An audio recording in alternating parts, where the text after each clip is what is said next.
Hey everyone, and welcome back to Don't Open That Door. I am Justin, and I'm just listening to the Fields of Athenry. Wow.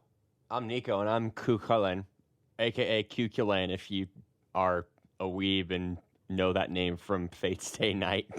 He actually gets merged into Satanta. I'm sorry, go ahead. And I'm Dan, the guy standing in line for a Shamrock Shake. And we are here today to discuss Leprechaun. This was directed by Mark Jones, and it stars Jennifer Aniston as Tori, Warwick Davis as the titular Leprechaun, Mark Holton as Ozzy, Robert High Gorman as Alex, and Ken Olant as Nathan.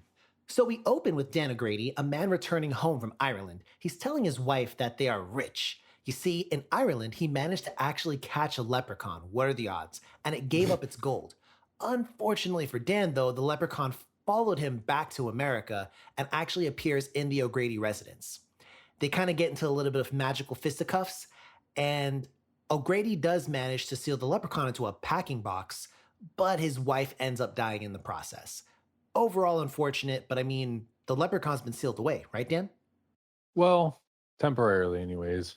Oh. Now, we cut to 10 years later, and Jennifer Aniston's character, Tori, and her father are renting the O'Grady farm in North Dakota for the summer.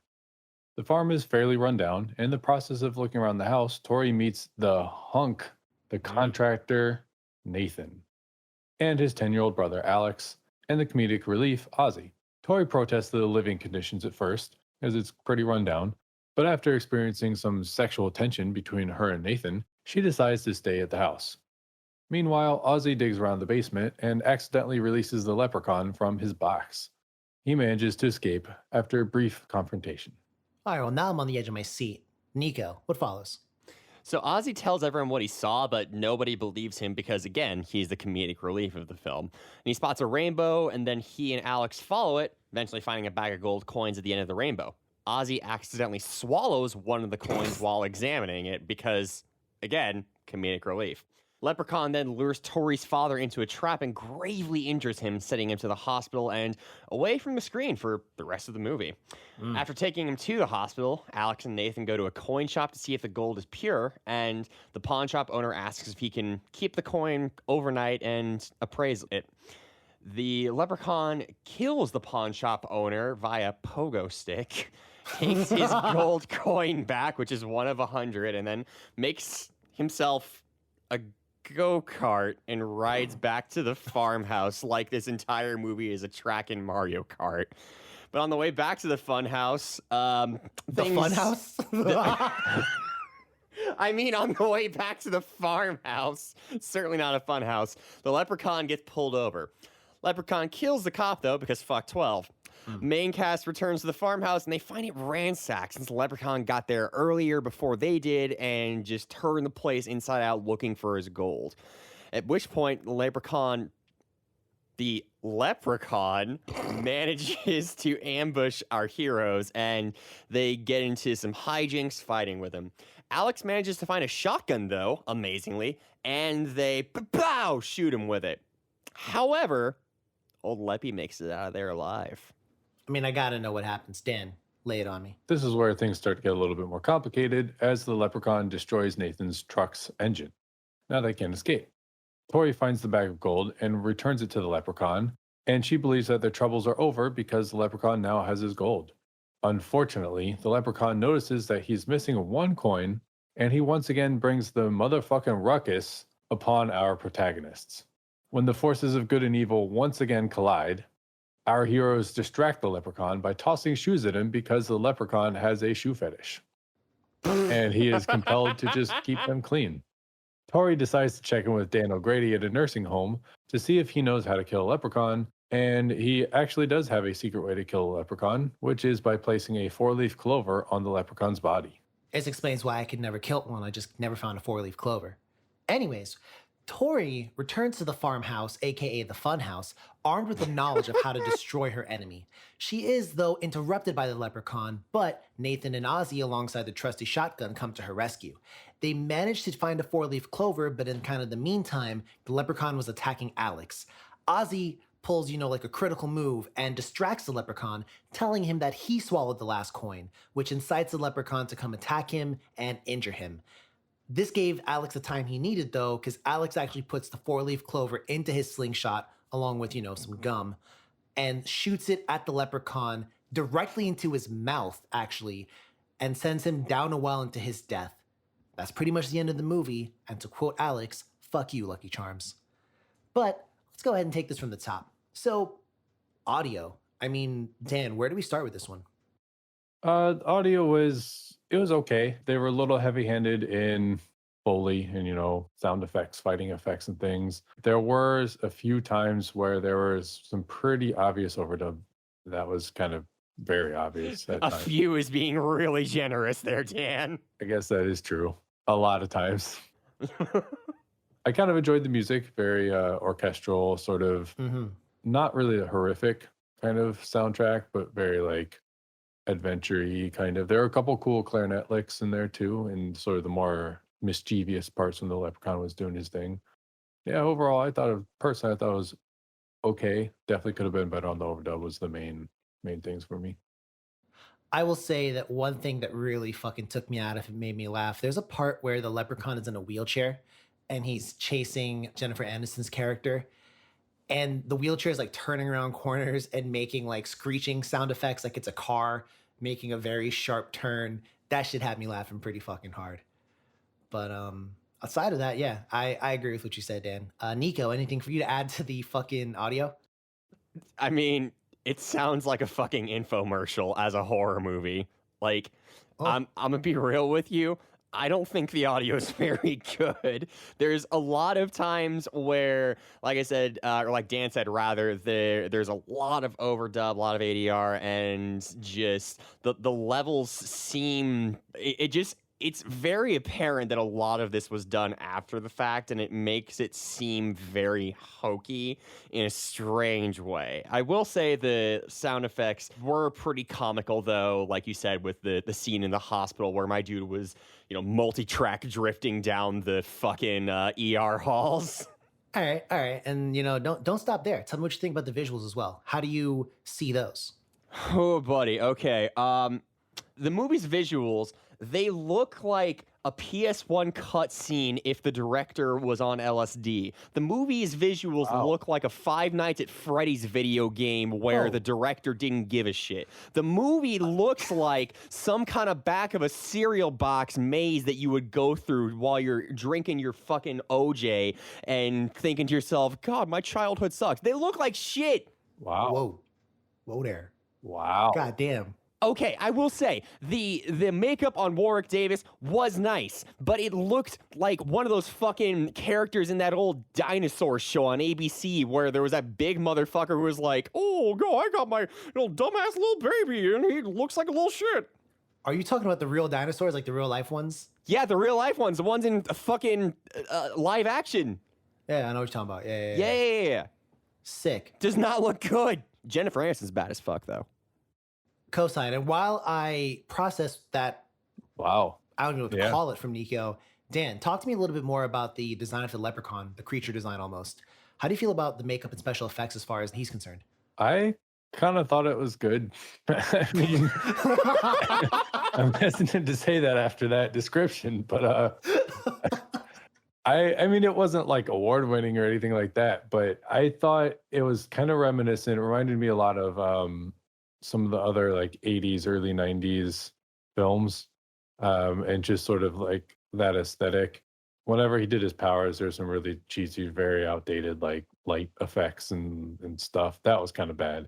But the leprechaun himself, I mean, I didn't really take him too seriously, and I thought the way he looked kind of matched his character, where like sort of horror, sort of comedic at the same time.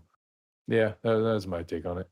I also was kind of a little bit of a fan of the visuals, actually, just because some of this stuff was just silly. Like the aforementioned death by pogo stick.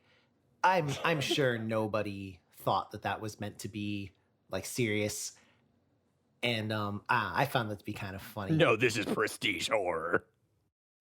And I mean, there was also a part where you have the leprechaun stand up and he's talking about like his shoes, how fresh his shoes are. And he's like, my shoes are correct. and then the camera actually pans down to his shoes to show you how like nice his shoes are. He's got those Tims though.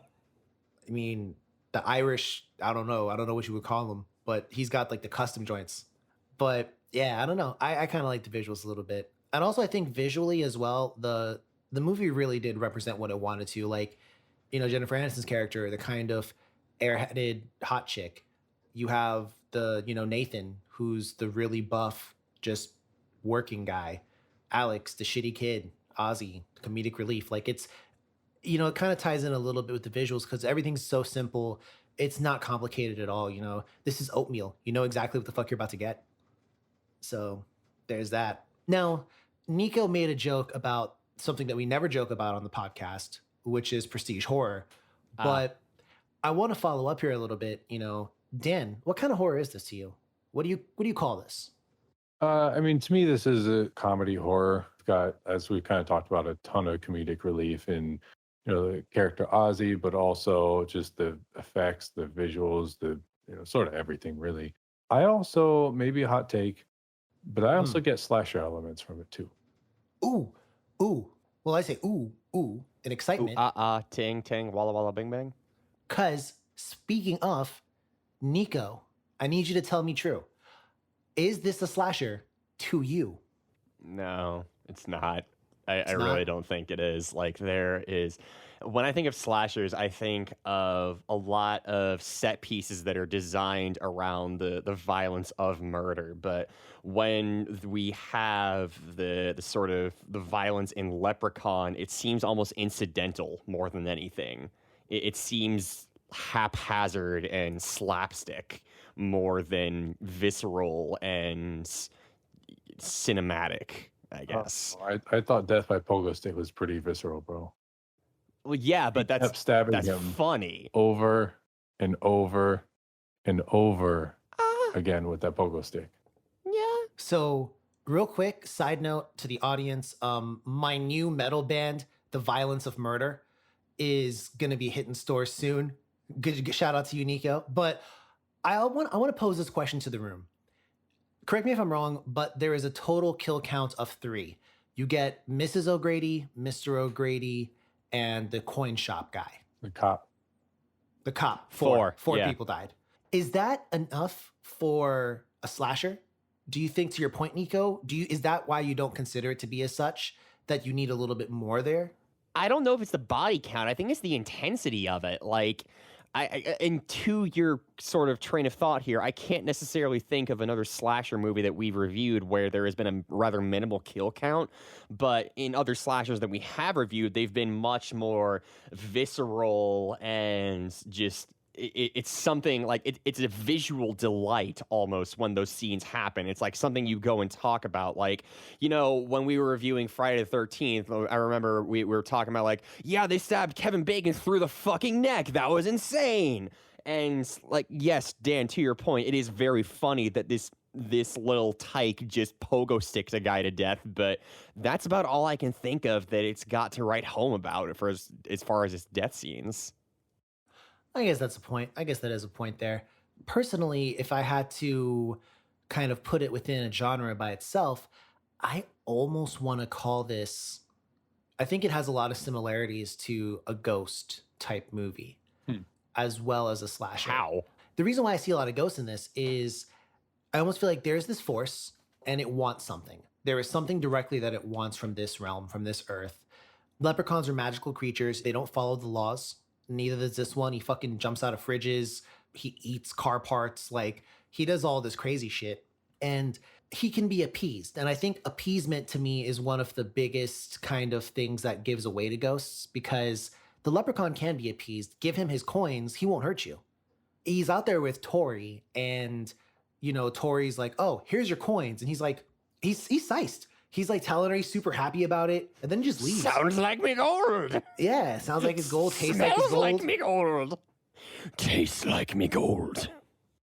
Loves like his gold too. But I mean, that's kind of the whole point, is I feel like the appeasement to me is like a massive part, because you're not going to be able to get like fucking Jason to leave you alone if you give him a hug and tell him you'll be his mom. Like, no, it's just not going to happen. Has anybody tried that? Yeah, has anyone tried that? We'll get back to you on that in a bonus episode. So that's kind of how I see it. I don't know. That's kind of how I see it. Good points, though. I actually, Yeah, I think you won me over on that. I mean, I I can definitely see wouldn't that. call it a ghost movie, but there's definitely elements of it there for sure. Yeah. And I guess to kind of keep going down this path a little bit. So this was originally, at least if my sources are to be believed, nobody read the Wikipedia entry. This was supposed to be more of a straight through horror movie, not as many comedic elements. But Warwick, he put some of the comedic elements himself into this. And it kind of, I guess, for better or worse, it changed the movie a little bit when he did that. Do you think that was a positive thing to do to kind of add that comedy element into the movie? And how do you think it stacks up with maybe some of the other kind of comedic horror figures that we've seen in the genre? I kind of like it personally. I think it would be hard to do this movie, and maybe I'm just not seeing it, but I feel like it would be hard to do this movie or a Leprechaun, but like real horror. And I also like the fact that it's part comedy because I feel like that's how leprechauns are always portrayed as well.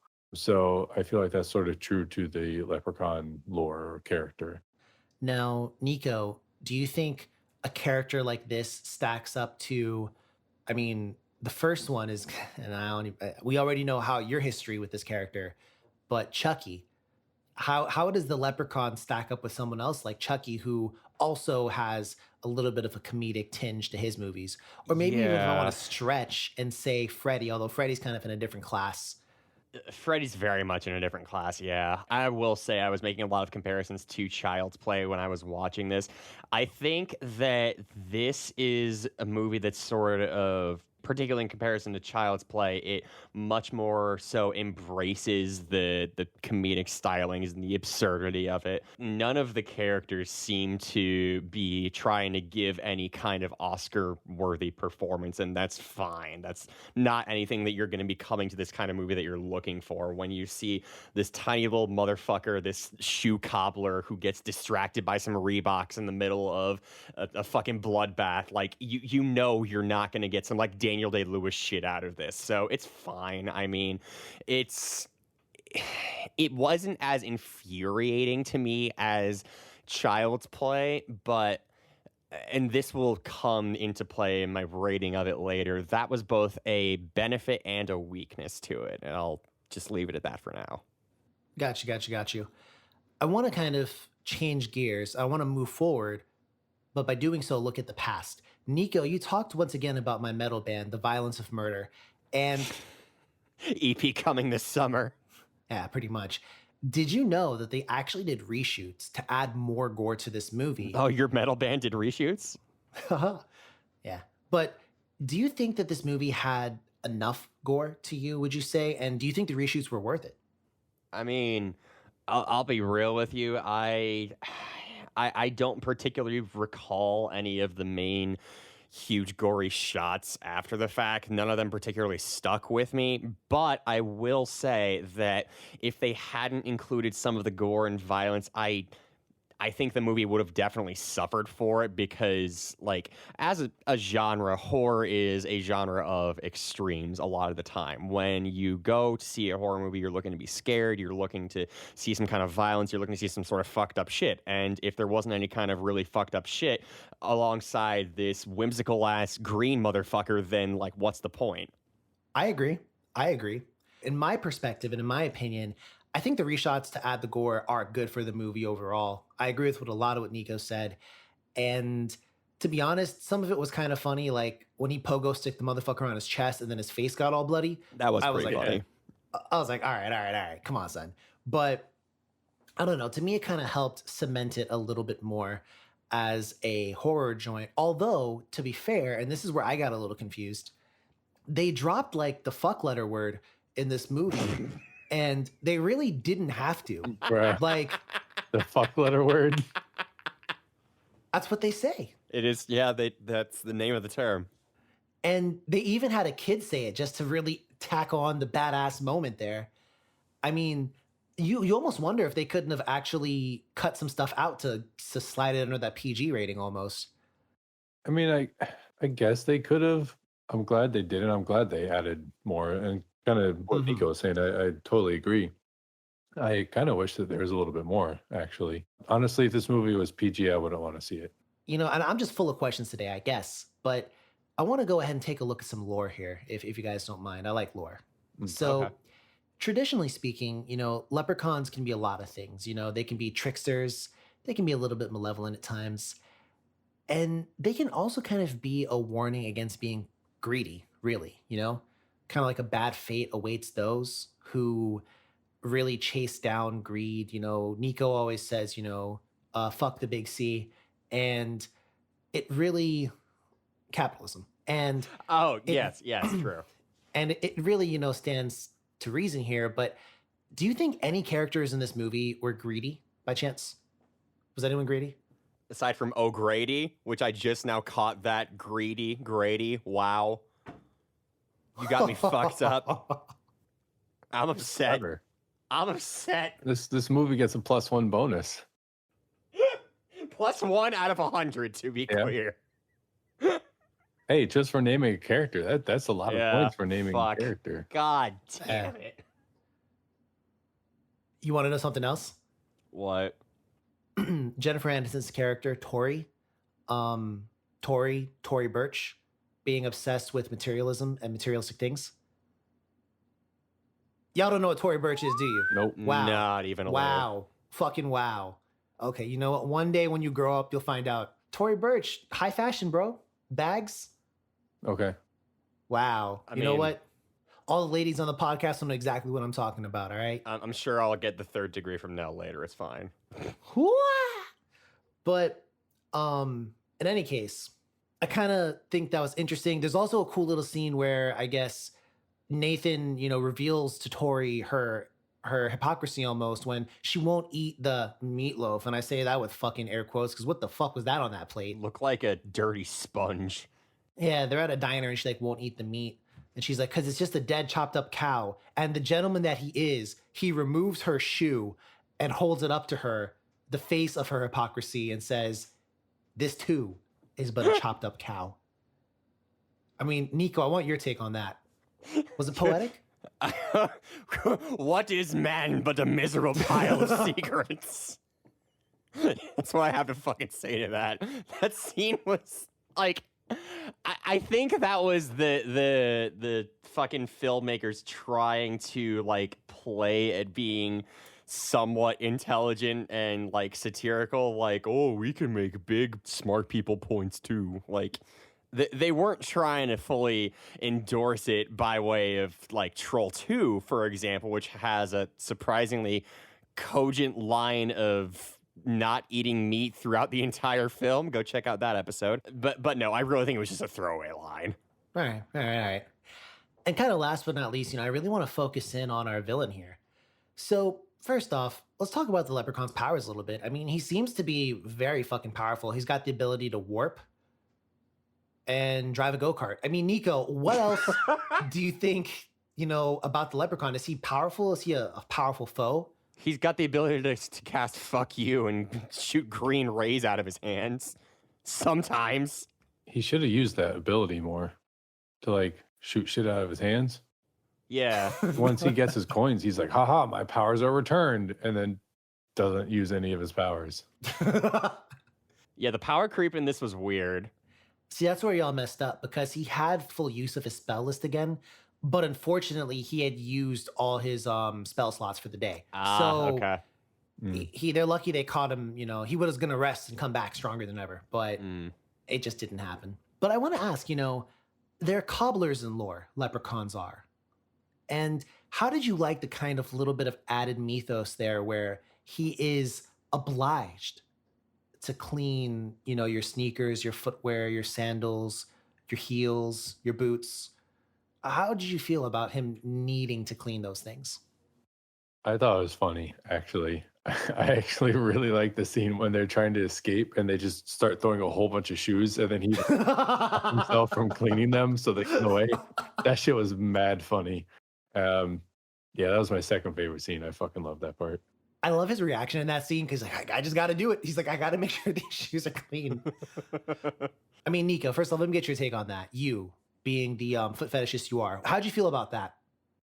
Thanks, bud. I also thought it was pretty funny. I mean, like, just the opportunity to just throw shit at someone and have them get distracted is as, like, old in the book of comedy as you can get, and it was a nice little break from the, I don't want to say tension, but just whatever was going on at the time. It was funny. It was funny. All right, all right, all right. And I also wanted to quickly say, from my perspective, that because I love me a vampire, I feel like there was a little bit of lore from vampires taken there because in some older works, Vampires love their J's. well, that too, but also, Dracula stays wearing the black Air Forces. That's why you can't trust well, him, no, bro. because like if you were to take like beads or something like that and throw them on the ground in front of a vampire, there is some lore that says they have to count them. It's kind of like a piece of lore that's Is not that why always he's used. Count Dracula?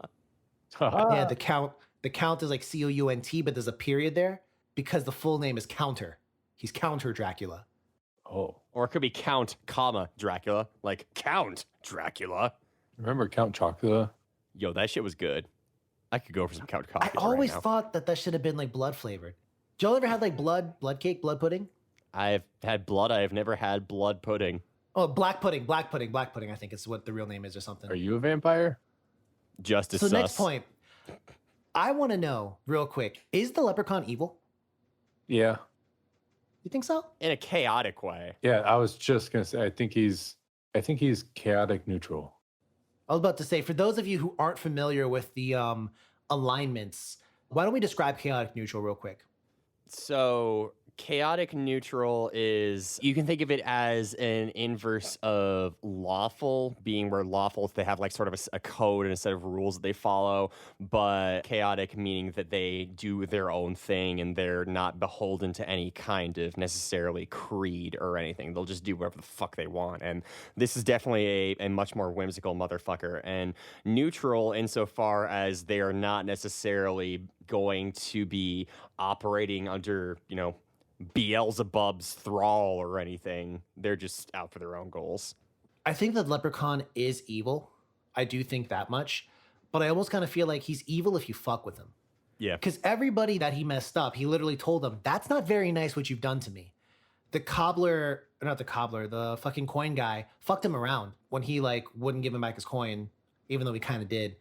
And there was that. And like the cop pulled him over and accused him of being a kid. And he was like, nah, fuck you. So all the people that he really killed, he thought they did him wrong. And I feel like if people just gave him the coin or talked to him, he wouldn't have been so bad. Would you pull over someone in a go-kart? No, fuck I'll that. let him keep going, bro. Yeah. They might hit me with the shell or something. But Real talk. Nico, you mentioned Troll 2 before, right? I did. And that movie was definitely kind of one of those so bad it's good kind Certainly. of films. Probably the premier example of that. Is this that in that it is a movie that's so bad it's good? Or do you think it missed that mark even? I think it missed that mark personally, just because the comedy, while they did lean into it, I found a lot of the movie just really boring. I'm sorry. Like, I make it. There was a lot. Oh, good. I thought you did. No. There were a lot of points in time between the scenes where the leprechaun is actually on screen where there was just a lot of exposition that was just going on at a snail's pace, I felt. And the amount of characters that we had who we were supposed to be invested with, the only character I cared about was Jennifer Aniston, and that's because, like, she's Jennifer Aniston, straight up. I could not give a rat's ass about any of the other people on screen. There was no reason to invest emotionally in them whatsoever. Quick question for you. Can you set yourself back to the year 1993 or 4 when this movie came out? Would you care about Jennifer Aniston then? Well, I was 2 or 3 years old, so... No, I'm saying like if you were like the red-blooded guy you are today, then. I mean... Yeah, she doesn't age, so fuck yeah, bro. Well, I'm saying like we know Jennifer Aniston's gone on to much bigger and better things. So that's kind of like one of the reasons why this movie still remains popular. Right, to this day, is people want to see Jennifer Aniston. And I think this was actually her first her first movie role, I think this was. Yeah, I don't know that I- I would have cared as much, but she certainly had the most charisma out of the four, I think. I don't know if I agree with you on that, but we'll see. We'll save that for later. Dan, I wanted to get your thought real quick. Is this so bad it's good or just good? Or bad? I think it's so bad it's good. I don't think it's like magical, but I do think Mm. it's good. I think it's All right. bad enough to be good. All right. Now, it's going to seem really odd, audience, and we talked on the pod about introducing a new section. We're going to introduce it here. It's going to be for slasher movies, but we might do it for some other flicks as well. Favorite kills, right? I want to know your favorite kill. Now, unfortunately, there's only 4 kills to choose from in this movie, so fucking choose wisely. Nico, what was your favorite kill in this movie? It's got to be the pogo stick one. Like, Yeah. Yeah. It just fucking has to be the pogo stick one. It was like one of those fucking commercials for one of those toys. Like, it's like bop it, but instead of bop it, it's stab it, puncture it, jump it, kill it. It's such a fucking 90s thing too. Very much True. so. True. Well, Nico kind of called our favorite kill. Dan, what's your favorite scene? Ooh, so my favorite scene, I think, is near the end when Alex shoots the 4-leaf clover into the leprechaun's mouth and kills him that way. Because when he does it, he says, "Fuck you, Lucky Charms." Now, I thought that was a funny quote. But once I was reading some trivia about it, I have greater appreciation for that quote. So earlier in the movie, you actually see the leprechaun going through some like boxes of cereal and shit. And there's like Rice Krispies and a couple other like name brand ones, but then there's like no name Lucky Charms. In the original shoot, General Mills actually did give them permission to use Lucky Charms cereal, but they were so upset when they saw the finished film that they revoked their permission. So they reshot the scene, replaced it. And then at the end, the original line was "Your luck just ran out," and they changed that to "Fuck you, Lucky Charms." Okay, that's pretty fucking funny. And that's my pretty favorite funny. scene, just for the fucking commitment. They said, "Eat shit, General Mills." Yep. I will say, Dan, you touched on my favorite scene in the movie, which was the leprechaun goes through and like just turns the whole house inside out looking for his gold. But then he finds all the shoes and he cleans them all. And he kind of like kisses the bottom or some shit of one of Jennifer Aniston's shoes, Tori's shoes. And I was like, what's going on here, leprechaun? What's going on here? You a freak or nah? That's what I was thinking. It's like, what'd you do to that shoe? You only clean dirty shoes, bro. So, next up, Nico. What's your favorite scene in this movie? Was it the pogo stick? Don't lie to me. It was the pogo stick. Yeah, I'm not. It was the gonna pogo front. stick. Yeah, Nico likes that pogo stick scene quite a lot. I do. So, it's time now for the oft imitated, never copied. What would you do? So, Dan, call out a state. Pick a random state. Liquid. This is how friendships end. You were fucking expecting that. This is how friendships end. Nico, Dan's lost his rights. Can you tell me a state? Nebraska. All right. So, Nico, you've recently inherited a farmhouse in Nebraska. So, Okay, yeah. so we head out there to, do some renovations and whatnot. And unfortunately, which first off, quick poll in the group here. Who's gonna unearth the leprechaun? Who's the one amongst us who would find it, but then not be believed that they actually found it? Justin. You. It's me. Yeah. All right. So after I unearthed the leprechaun, and Nico's like, nah, bro, you're trying to troll me. And I'm like, no, I really did unearth a leprechaun. You find the bag of gold. Would you let everybody know that you found that gold, or would you hide it and keep it to yourself? Dan? I'd share it with the crew. That's what I would do. You're honest. You're honest. Yeah. Nico, you's a bitch. So tell me why you would hide it. I was gonna say I would like share it with the crew as well and be like, "Yo, we're all turning up tonight. Drinks on me, motherfuckers." That's a lie, audience. Nico's not sharing shit with us. So Wow. that was officially Wow. confirmed. Wow. Now, the leprechaun, like let's say maybe there were a couple of people there as well helping us renovate the house. Somebody gets viciously attacked. They put their hand into a tree stump. It's a cat, meow meow, and they pull out their hand and it's viciously fucking mauled. Would you just be like, oh, that's a cat? Or would you be like, nah, son, it might be that leprechaun Justin was talking about? I would think it's a cat. Still, wow. Yep. I would think it's like a badger or something. I don't know about a cat, but I wouldn't go to Leprechaun. But it was going meow, so it had to be a cat. Okay, maybe it was a fucking badger that took elocution classes. I don't know, my guy.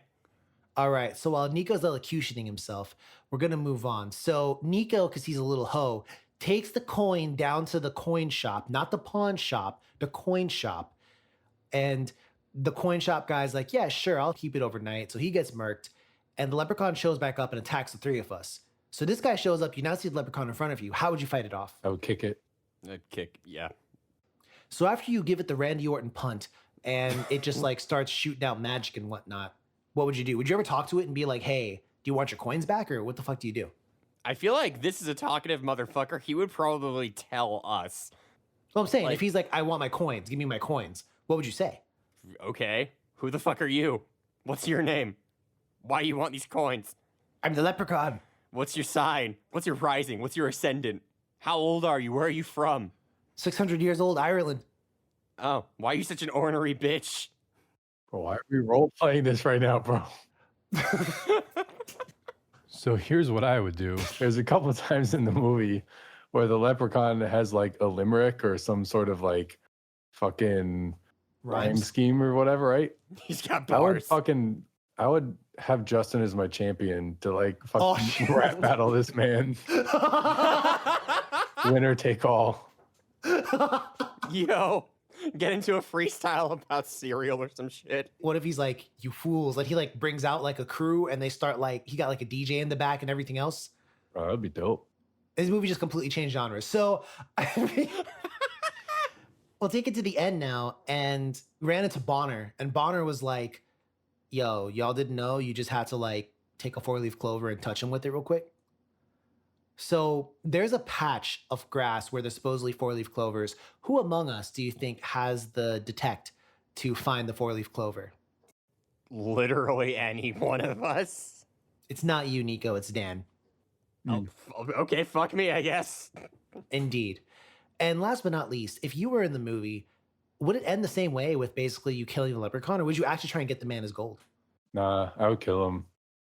He didn't come correct at the beginning, bro. Oh, he shit. didn't ask. If he just asked for his money back, What if he like had approached you, walked up and like dapped you up and was like, yo, I need my gold?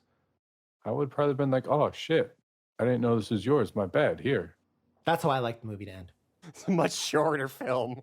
That was a happy ending. But now let's go ahead and look at a sad one. On Rotten Tomatoes. Ah, man. This joint is sitting at a 27% from critics and a 32% from the audience. Wow. A lot of hate in that room. So, first off, I need to ask this. Why do you think it ranked so low? Because this movie fucking blows. Wow. Dan? To me, it's not funny enough, and it's not horrific, gory enough. It's sort of in between. And I think if it leaned a little bit more into one side or another, I would have liked it a little bit more, or especially the critics' audience would have liked it a little bit more. I guess now there's nothing left to do, but time for us to give it our score and maybe a very small justification as to why. Dan, I need you to lead me on this one. I'm going to give this an even 50. 50, okay. I enjoyed parts of it. Like Nico said, some parts were pretty slow, and you know, I wasn't really attached to any character, but some parts were real fucking funny. Pogo stick I thought was kind of creative, or kind of like I don't know. Growing up, I always thought like, oh, would a pogo stick hurt if you got like stomped on with it or some shit? And now I get to see that happen, you know. So I'm just gonna give it an even 50. Okay. I need the fire. And only one man can give it to me. Nico. So I was going to give this a 26, and then because of the previous +1, it now gets a 27. Like, this is a movie that I was either bored to tears at or just almost in spite of it, I found myself laughing, not because any part of it was like necessarily hysterical, but like, oh, look, they tried it. There were some scenes that were clever and stuff, but I just really did not enjoy this. I'm sorry. All right. From my perspective, I would have to say I give this movie a 68. I think Fuck me! Wow. I've seen a lot of B horror movies and creature features that I wouldn't wish those on a lot of people. And I think this movie does what it does. I think it's in and out. I think it's simple. I think there's things to find funny. And now, granted, if they'd done things differently, I might have liked it more. If they had gone a little more overboard with the kills and the gore, kind of racked up the kill count a little bit more, I think there would have been more to love there. I think some of the acting is stiff, even from Jennifer Aniston. I think some of the acting is stiff, and it's just, it is what it is. I have a personal fondness for these kinds of movies. This is the shit that I grew up on. And I mean, I've seen this movie once in the past, in the before times. And it just, I don't know. I feel like I liked it then, and I pretty much like it now. I would never say that this is like an amazing movie. This isn't a great movie. You give me my horror pantheon of villains. It's certainly not getting anywhere near Freddy, Jason, any of that shit. But yeah, I think 68 for me is exactly where I'd put it. I've seen a lot worse, a lot fucking worse. So I gotta ask, Nico, you're not gonna recommend this one, are you? Absolutely fucking not. Absolutely not. So unfortunately, dear audience, this is not going to get a recommendation, and therefore it is not eligible to get the golden seal of approval. I am curious though, Dan, would you recommend it? I don't think so. And that's a tough one for me, but I think I'm going to have to say no on this one. I will add my own sort of asterisk there. I think this would be, and I was talking with the other two members of this podcast about this beforehand. I think this would be a really good movie to get fucked up with your friends and watch in a group. By yourself, no. But like, this is something that you could sit around and make fun of as you're watching it. And insofar as that is enjoyable, I think you could have a good time. But like, as a piece of art in the genre of horror, See, I think personally, and I know no one asked, but I'm gonna tell it anyways. It's my podcast I'm playing. So I think that I would recommend this because while it is certainly stupid and silly, I find that it's fun. And I think horror can be fun. There's a lot of fun to be had sometimes within the genre of horror. no fun. So, thank you, Ice Meister, the dude from the Rudolph fucking movie, whatever the fuck his name was. So Frost Miser? whatever the dude's name was, there was a fire and an ice one, bro. Yeah, Heat Like the Miser and condoms. Frost Miser. What? Huh? What? All right then. So yeah, I think it's fun, and it'd be more fun with your friends. So, yeah, that's where I see it. Any last thoughts before we bring this one to a cease? How the fuck did this get a franchise? Oh, bro, wait till he goes to a certain location, bro. It gets on from there. Well, that's been it from us here at Don't Open That Door. If you disagree with our analysis, or if you just want to tell us about your good old times, drop us a line. We're on Twitter and Instagram at DOTD Horror. We're also on Facebook, Don't Open That Door. But until then, that's been it from Dan, Nico, and Jess. Keep yourself safe. Don't teeth out nobody's money because you'll probably get stalked and killed. And as always, dear listener, don't open that door. Bye.